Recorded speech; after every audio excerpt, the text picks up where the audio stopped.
ಭೀಮೆಯ ಅಬ್ಬರದಿಂದ 4 ಜಿಲ್ಲೆಗಳಲ್ಲಿ ಪ್ರವಾಹದ ಸನ್ನಿವೇಶ ಸೃಷ್ಟಿಯಾಗಿದೆ.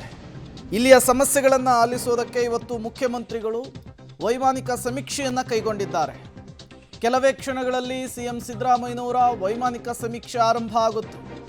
ಪ್ರವಾಹದಿಂದ ಹಾನಿಗೀಡಾದಂತಹ ಪ್ರದೇಶಗಳಲ್ಲಿ ವೈಮಾನಿಕ ಸಮೀಕ್ಷೆಯನ್ನು ನಡೆಸುತ್ತಾರೆ ಮುಖ್ಯಮಂತ್ರಿಗಳು. ಕೆಲವೇ ಹೊತ್ತಿನಲ್ಲಿ ಕಲಬುರಗಿ ಏರ್ಪೋರ್ಟ್ಗೆ ಸಿಎಂ ಸಿದ್ದರಾಮಯ್ಯನವರು ವಿಶೇಷ ವಿಮಾನದಲ್ಲಿ ಆಗಮಿಸುತ್ತಾರೆ. ಕಲಬುರಗಿ ಏರ್ಪೋರ್ಟ್ನಲ್ಲಿಯೇ ಅಧಿಕಾರಿಗಳ ಜೊತೆಗೆ ತುರ್ತು ಮೀಟಿಂಗ್ ಇದೆ. 12:30ಕ್ಕೆ ಏರ್ಪೋರ್ಟ್ನಿಂದ ಹೆಲಿಕಾಪ್ಟರ್ ಮೂಲಕ ವೈಮಾನಿಕ ಸಮೀಕ್ಷೆಯನ್ನು ನಡೆಸೋದಕ್ಕೆ ಮುಂದಾಗ್ತಾರೆ.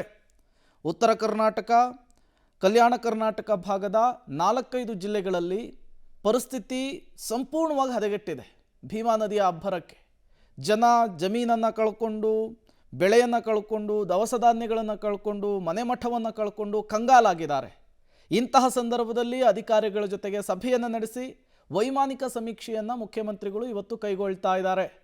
ಆಕಾಶದಿಂದಲೇ ಎಲ್ಲೆಲ್ಲಿ ಹಾನಿಯಾಗಿದೆ, ಯಾವ ಪ್ರಮಾಣದಲ್ಲಿ ಹಾನಿಯಾಗಿದೆ ಅಂಥೇಳಿ ಮುಖ್ಯಮಂತ್ರಿಗಳು ವೀಕ್ಷಿಸ್ತಾರೆ.